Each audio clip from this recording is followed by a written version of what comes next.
उत्तर प्रदेश के मुजफ्फरनगर में एक मदरसे में धर्मांतरण का आरोप लगा है। योग साधना आश्रम के महंत ने वीडियो के जरिए सीएम योगी से मदरसे पर एक्शन की मांग कर दी है। अब दावा इस बात का है कि मदरसा सरकारी जमीन पर बना हुआ है।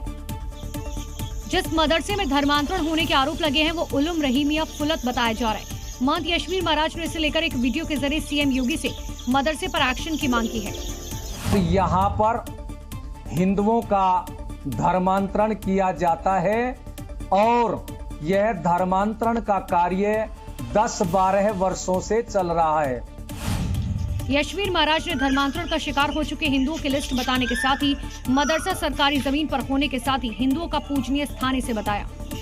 कहीं पर एक कुआं भी है, जो कुआं भी बंद कर दिया गया है, जिस कुएं को हिंदुओं की महिलाएं पूजा के समय कुआं पूजन के लिए जाती थी। इस आरोप के बाद योगी सरकार एक्शन मोड में है। पुलिस ने मदरसा जाकर घंटों जांच पड़ताल करने के साथ ही पूछताछ की और जांच में सामने आने पर एक्शन की बात हो रही है। तत्काल प्रभाव से हमने एसएसपी को कहा है कि जांच कराएं और इस प्रकार के तत्व इन सामाजिक और असामाजिक कामों में लिप्त पाए जाते हैं तो तत्काल प्रभाव से प्रभावी कार्रवाई हो। योगी सरकार का संदेश साफ है, यूपी में धर्मांतरण गैंग को पनपने नहीं देंगे और अगर कोई ऐसा काम करेगा तो उसका इलाज तय है। उत्तर प्रदेश में अपराधियों के खिलाफ पुलिस का एक्शन लगातार देखने को मिल रहा है। गुंडे और बदमाशों पर पुलिस कहर बनकर इस वक्त टूट रही है। वांछित अपराधियों को मुठभेड़ में पीतल वाली गर्मी दी जा रही है, जिसके बाद वो माफी की अब गुहार लगा रहे हैं। क्योंकि अपराधियों को संरक्षण देना योगी सरकार की डिक्शनरी में नहीं है और माफियाओं का इलाज करना योगी फोर्स को पता है। जो माफिया पहले सीना तान करके चलते थे, आज गले में तख्ती लटका करके चलते हैं कि साहब जान बकस तो बस।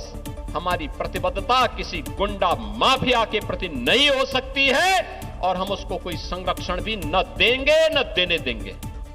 और ऐसे अपराधियों का हिसाब भी पूरा किया जाता है।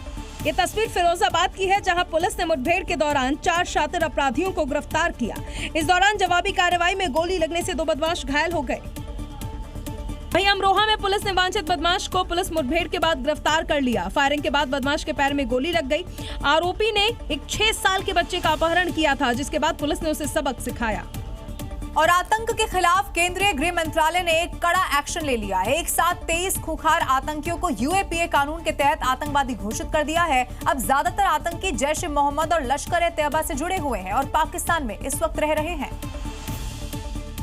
पाकिस्तान की धरती से आतंक की फैक्ट्री चलाने वाले इन 23 आतंकियों के अब उल्टे दिन शुरू हो चुके हैं। सरकार की इस हिट लिस्ट में शामिल सभी आतंकी Jaish e Mohammed, Lashkar-e-Taiba, the resistance front और जमात उद दावा जैसे प्रतिबंधित आतंकी संगठनों से जुड़े हैं। घोषित 23 आतंकियों में 6 जम्मू कश्मीर के मूल निवासी हैं, जबकि 17 पाकिस्तानी हैं। इनमें 7 पीओके और 10 पाकिस्तान में रह रहे हैं। इस लिस्ट में मसूद इलियास कश्मीरी, मुफ्ती मोहम्मद असगर खान, कारी याकूब शेख और अब्दुल रऊफ जैसे नाम शामिल है, जो 2016 में नगरोटा में भारतीय सेना शिविर पर हुए हमले और 2022 में जम्मू के सुंजवा में सुरक्षा बलों पर हुए हमले से जुड़े बताए गए हैं। साथ ही आतंकियों की भर्ती, भारत में घुसपैठ, आतंकी हमलों की साजिश, आतंक के लिए पैसे जुटाने, हथियार पहुंचाने और अन्य मदद करने में शामिल रहे हैं। इन 23 नामों के जुड़ने के बाद सरकार की तरफ से घोषित आतंकियों की संख्या बढ़कर अब 80 हो गई है।